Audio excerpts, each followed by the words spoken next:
How are you? Very good. You keep getting taller and more beautiful and younger. Oh my God! How Thank do you you for do noticing. I'm the drag queen Benjamin Button. Oh, I see. Aging backwards. You are like kind of like a blonde Jessica Rabbit, I would say. Oh, okay. That was not what you were going for. No, I'll take it. Wow, I'm so excited that you're here again because I remember a few years ago we were speaking just out there and it was kind of like still a new vibe of Tel Aviv, and now you come back here like basically home, no? How do you feel about Tel Aviv now after being here so many times, having a true connection to the city? Every time I come, I love it more. Like, I was here 2 years ago and I actually stayed 10 days for Pride, and I absolutely had the most magical time ever. It was like going to the beach and going out, and then the film festival, and then Pride was like, I mean, I don't think people in the world realize how big it is here and how really gay it is. And, you know, people think like, oh, it's the Middle East, it's this. And I'm like, no, honey, it's a whole other thing. Do you ever get or criticism or like, you know, like not really bringing up the tough questions when you say that I'm going to Tel Aviv? Like, you know, saying I'm going to Tel Aviv, it's for some people it sounds like a political statement. I think it's a statement for human rights, which belongs to everyone. I did have one person kind of confront me and be like, do you understand what pink washing is? So I get a little bit of that, but I mean, it's really difficult to talk about politics sometimes. I feel like my job is to make people happy, and there are a lot of people who aren't happy. And so if I can make some people happy, then that is political. That is very true. I think everything what we do, if in stepping out on the street, in whatever we're wearing. Being a man dressed like this during the day in the Middle East is political. Period.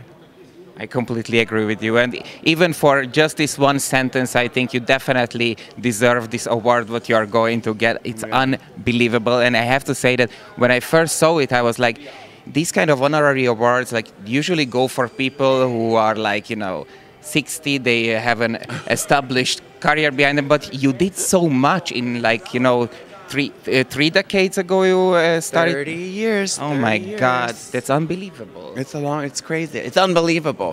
Do you sometimes... Considering I'm 28, how did that happen?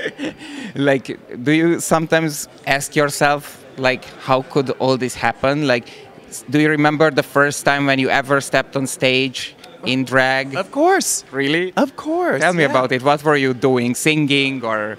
lip syncing? I was living in Los Angeles, and I was living roommates with Candace Kane, and we were like, let's dress up and go out bar hopping. And that was the first time, and I just felt something like, oh, maybe I should explore this. And I had always wanted to kind of sing songs and do theater things, but I always wanted to play the leading lady. Mm-hmm. And so I was like, okay, let's just do it.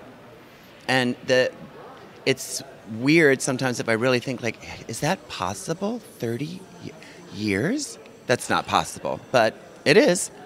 It's basically the same amount of time what Madonna spent with the show business. How is that possible? Oh my God, almost. I mean, yeah, it's crazy. Although, yeah, she's like 36 years or something. 36, yeah, it's true.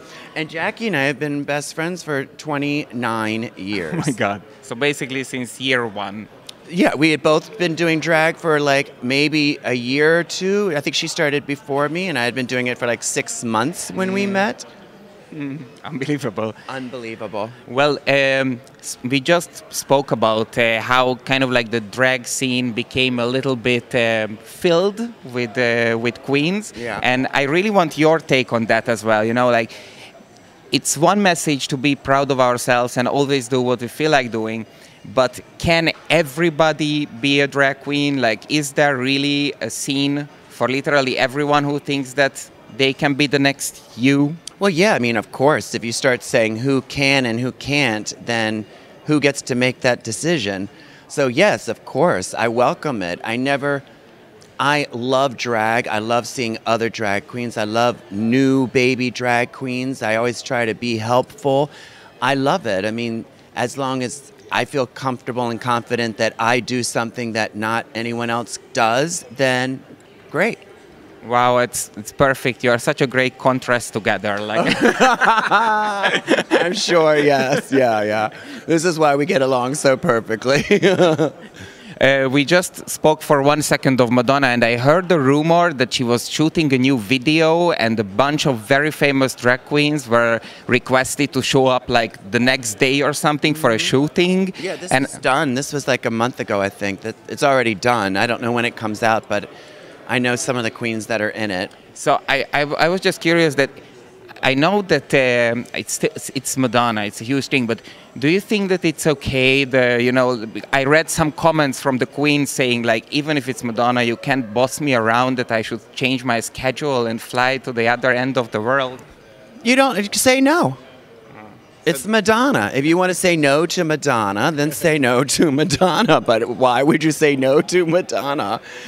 I mean, I'm sure that the way those things work is that they're like have an idea and then they don't want everybody to talk about it or for it to be on social media, so they have to wait. Or maybe they have one idea and then like Madonna's like, wait, I have another idea, but we're doing it tomorrow. So, yeah. You're like that as well in your art? You're quite spontaneous?